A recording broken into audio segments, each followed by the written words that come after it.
Here comes the, here comes the, here comes the. Y'all don't really want it like that. Yeah. Here comes the, here comes the. G'day folks, welcome to another Brothers Weekly Wrap, proudly brought to you by ASN Cairns for all your supplement needs. Kick-starting this week's wrap, we'll begin with the C-Swift Brothers Juniors. Getting underway with Hamiso Tabawai, one of our stars of the under-17s. Hamiso's down representing the Queensland Schoolboys as they participate in the Australian Schoolboys Open Championships down on the Gold Coast. They're northern New South Wales, actually, at Coogin. Best of luck to Hamiso. Hopefully he continues his try-scoring ways and pushes his case for inclusion into that Australian Schoolboys side and joins some very illustrious company that have gone before him. So best of luck, Hamiso. Speaking of carnivals, we've also got our under-11s, white and blue sides, both travelling down to Townsville to take part in the time-honoured Laurie Spina Shield. Down there in Townsville this Friday and Saturday, where they'll also take in an NRL match between the Cowboys and the Mighty Dragons. So best of luck to those two teams. Enjoy yourselves. Moving into the seniors, at the weekend, Cairns District Rugby League competition saw us travel to Innisfail to take on the Leprechauns. No way to sugarcoat it. They got off to a pretty poor start for the first time in anyone's real memory. We unfortunately forfeited the Colts match. Not often you see a top-of-the-table clash result in a forfeit, but unfortunately that was the case on the day as we only had eight players turn up. Certainly not helped with the school holiday period and our reliance upon our under-17s cohort.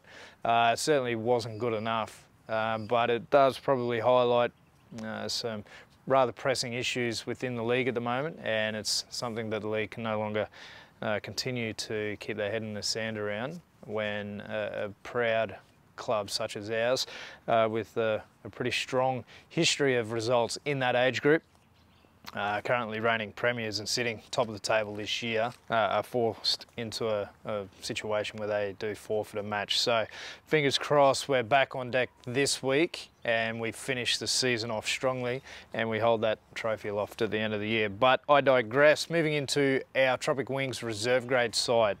Pretty good win, all things considered. Third versus fifth on the table. We were sitting in fifth heading into the game. And we won comfortably, 40 points to 20. Miles Hardy crossing for a double out on the wing. Pretty strong performance. And Benny Joseph put on a bit of a clinic with his goal kicking, striking them rather well. Pretty high quality games, some entertaining tries scored. And that win catapults us up into third and pushes Innisfail back down into fifth. So a nice little swap of positions. Well done, Tool, and to his men. Moving into the NQ Petro A-grade game. Another high quality game. The opening 15-20 minutes was a real arm wrestle, a lot of physical contact and some high quality play before we were able to break through. A couple of soft tries though from Innisfail's perspective, especially from the scrums.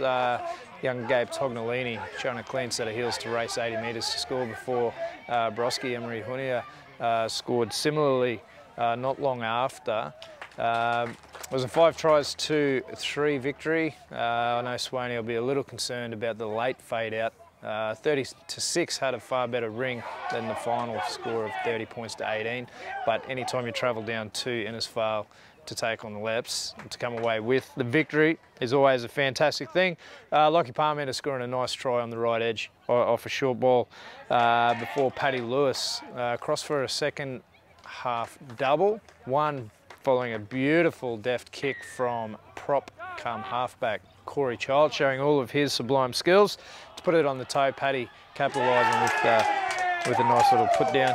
And George House, fantastic with the boot, slotting 5 from 5, including 2 carbon copies from the left-hand sideline, and earning himself a nice couple of bets that were shouted out from the grandstand too. So a little heavier in the pocket this week. Georgie, fantastic effort, but it was a fantastic win against what's always a pretty formidable opponent down there. Moving into this week, we take on traditional foe, Ivanhoe's, back here at Stan Williams Park in what will be 3 high-quality games. Regardless of where either club is sitting on the ladder, they both sides always aim up when they come up against each other, and this weekend will be no different. With the A-grade clash, Ivanhoe's fighting for their season to remain in touch with the top 5. Even a win could force their way into the 5, whilst a victory for the Brethren will see us consolidate top spot on the ladder, with Atherton's loss last week and our win over Innisfail advancing us into that first place position on the ladder. So, in closing, that sees us return here next week against Ivanhoe's 3 grades. Game's kicking off at Kennedy's Better Home Living Colts at midday. Our Tropic Wings Reserve grade side taking the field at 1:30 before the NQ Petro A-grade side grace us at 3 p.m. So fingers crossed we come away with 3 positive results, and until next week, go the fish.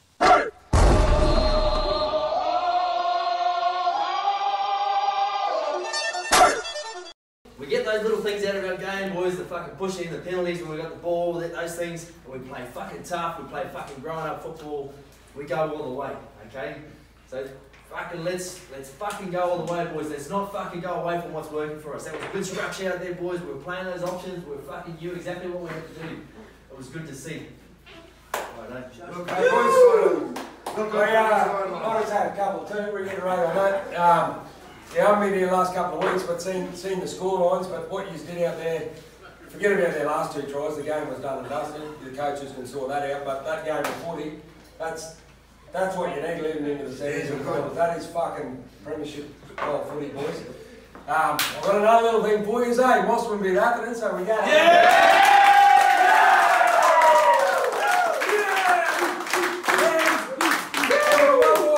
Fucking hell, I wish I didn't, but the last try we fucking scored on the sideline, I said, Georgie, I'll give you a 20 if you kick the...